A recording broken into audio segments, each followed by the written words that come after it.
បងប្អូនមានឆ្ងល់អត់ថាអ្វីមេដឹកនាំធំគាត់តែងតែយកស្កុតយកមកបិទនៅក្នុងកាមេរ៉ាបងប្អូនសូម្បីតែលោក Mark មេ Facebook ហ្នឹងក៏គាត់យកស្កុតមកបិទកន្លែងកាមេរ៉ាកុំព្យូទ័រគាត់ដែរអញ្ចឹងបងប្អូនគឺពួកគាត់ធ្វើបែបនេះគឺដើម្បីការពារសុវត្ថិភាពនិងឯកជនភាពរបស់ពួកគាត់ពីការ hack ចូលរបស់ hacker បងប្អូនឥឡូវនេះខ្ញុំមកបើកកាមេរ៉ាហើយខ្ញុំបិទទៅវិញណាបងប្អូនបន្ទាប់មកវានឹងលោតចេញពណ៌ខៀវហើយនិងពណ៌លឿងមានន័យថាកាមេរ៉ារបស់យើងបើកហើយនិង microphone ក៏បើកដែរអញ្ចឹងដើម្បីការពារសុវត្ថិភាពនិងឯកជនភាព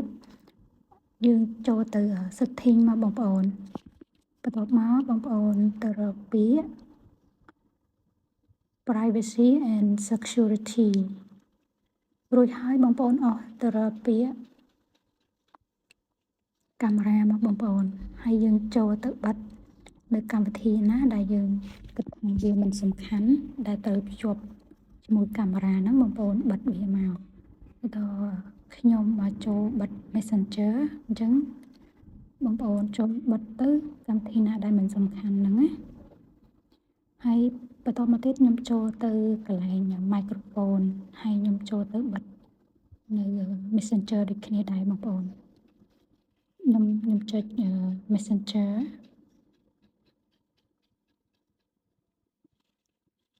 កម្មវិធីណាដែលមិនសំខាន់បងប្អូនចុចបិទមករួចហើយយើងមានតែប៉ុណ្ណឹងឥឡូវនេះខ្ញុំចូលទៅបិទនៅក្នុងទូរស័ព្ទ Android ម្ដងបងប្អូនខ្ញុំចូលទៅពន្យល់បងប្អូនពីរបៀបបិទនៅក្នុងទូរស័ព្ទ Android ឥឡូវនេះយើងចូលទៅ setting បងប្អូនចុចតាមខ្ញុំមកបន្តមកទៀតយើងរកពាក្យ privacy រួចហើយបងប្អូនចូលទៅរកពាក្យ permission manager ទូរស័ព្ទខ្លះពួកគាត់មាន version ខុសគ្នាអញ្ចឹងបងប្អូនអាចរកពាក្យស្តៀងគ្នាមកបន្តមកយើងចុចកាមេរ៉ា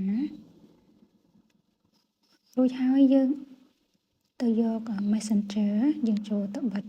ពេលដែលកាមេរ៉ាទៅបើកអីយើងទៅតែឲ្យកាមេរ៉ាហ្នឹងសួរយើងសិនថាយើងចង់បើកឬក៏អត់អញ្ចឹងយើងយកពាក្យ every time អញ្ចឹងណាបងប្អូនចុចពាក្យវាមកបន្តមកទៀតយើងចូលទៅ microphone ម្ដងណាបងប្អូនយើងចុចលើ microphone រួចហើយយើងធ្វើការបិទនៅកន្លែង Messenger យើងយក every time មកបងប្អូនចុចលើពាក្យហ្នឹងមក